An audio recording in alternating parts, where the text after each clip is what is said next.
হাটহাজারীর শেষ প্রান্তে আছে সোনাইছড়ি গ্রাম। চট্টগ্রাম জেলা হাটহাজারী উপজেলার অনেক মানুষ এই গ্রাম সম্পর্কে জানে না। তাদের সংস্কৃতি এবং মুখের ভাষাও আমাদের থেকে ভিন্ন।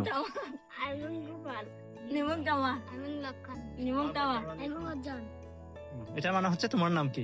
তারা কিন্তু তাদের ভাষার পাশাপাশি বাংলায়ও কথা বলতে পারেন। তবে আমি যখন তাদের পাড়ায় হাঁটতেছিলাম তখন দেখতে পেলাম অধিকাংশ মানুষ তাদের নিজ ভাষায় কথা বলতেছিল। এই পাড়ায় খাবার পানির জন্য সুব্যবস্থা রয়েছে। পাড়ার কয়েকটি কর্নারে টিউবওয়েলের ব্যবস্থা আছে তাদের পানি সংগ্রহ করার জন্য। এই সোনাইছড়ি পাড়ার নারী এবং পুরুষ দুজনেই খুবই পরিশ্রমী। ছাগল, গরু, মুরগি এসব পালন করতেও দেখছিলাম এই পাড়ার মানুষদের। এই পাড়ায় ঘুরতে ঘুরতে দেখলাম এখানকার সব ঘরেই মাটির, হাতে গোনা কয়েকটি ঘর শুধু পাকা দেওয়ালে। চলেন তাহলে এই পাড়ার একজন শিশু থেকে তাদের গ্রামে কি কি আছে তা শুনে নি।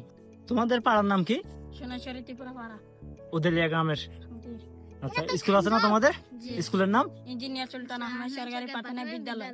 আর একটা তোমাদের মন্দির আছে না পাড়ায়, ওটার নাম? রাধাকৃষ্ণ মন্দির।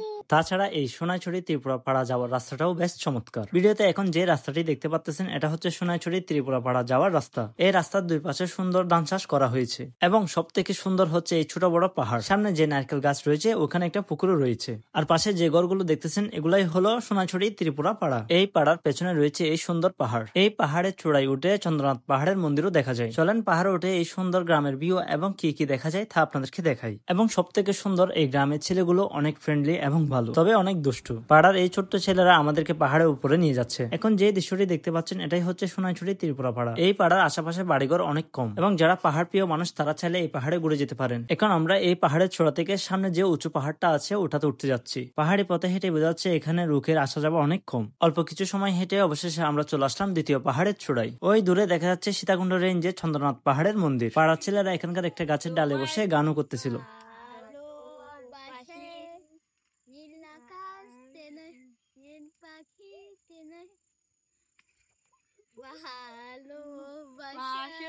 এই পাহাড়ে এসে একটি আলু গাছের সন্ধান পেলাম যা হয়তো অনেকেরও অজানা। আজকে আমি আপনাদেরকে একটি পাহাড়ি আলু গাছের কথা জানিয়ে দিচ্ছি। উদালিয়া গ্রামে এসে একটি পাহাড় উঠলাম আর সেখানে দেখলাম এই সুন্দর আলু গাছটি। হয়তো সমতলের মানুষরা এই আলু গাছের সম্পর্কে ধারণা নেই, তবে আমি এখানে এসে জানতে পারলাম যে এটি একটি আলু গাছ এবং তার গোড়ায় একটি আলু হয়। এই আলু গাছ নাকি তারা পাহাড়ে চাষ করেছেন, তাই যারা এখানে আসবেন এই আলু গাছগুলো ভাঙবেন না। যাই হোক, এটাই হচ্ছে আমাদের হাটহাজারীর শেষ প্রান্তে একটি পাড়া যার নাম হচ্ছে সোনাইছড়ি ত্রিপুরা পাড়া। যারা এই পাড়ার কথা আজ জেনে থাকেন তারা অবশ্যই আমাকে কমেন্ট বক্সে জানাবেন। তাছাড়া এই পাড়ার ছেলে মেয়েগুলো বিকাল হলে অনেক খেলাধুলা করে এখানে। আপনি যদি এখানে ঘুরতে আসেন সব মানুষজন আপনার সাথে মিশে যাবে খুব সহজে। এই গ্রামে আসলে ছোট্ট ছোট্ট বাড়ির মতো মুরগির ঘরও দেখতে পারবেন যেগুলো দেখতে অনেক সুন্দর, যে ঘরগুলো দেখা যায় উত্তরবঙ্গের দিকে। আর আপনি যদি একবার এই জায়গায় আসেন, আপনি হাটহাজারী এলাকায় আছেন এটা আপনি ভাবতেও পারবেন না। হাটহাজারী উপজেলার মানুষ যদি আজকে এই গ্রামের কথা জেনে থাকেন তাহলে অবশ্যই আমার ভিডিওটি শেয়ার দিয়ে আপনার মতামতটি জানাবেন এবং জানিয়ে দিন অন্যদের। আর আমার ভিডিওটি ভালো লাগলে অবশ্যই ইউটিউবে সাবস্ক্রাইব এবং ফেসবুকে লাইক এবং ফলো করে সাথে থাকবেন। আসসালামু আলাইকুম।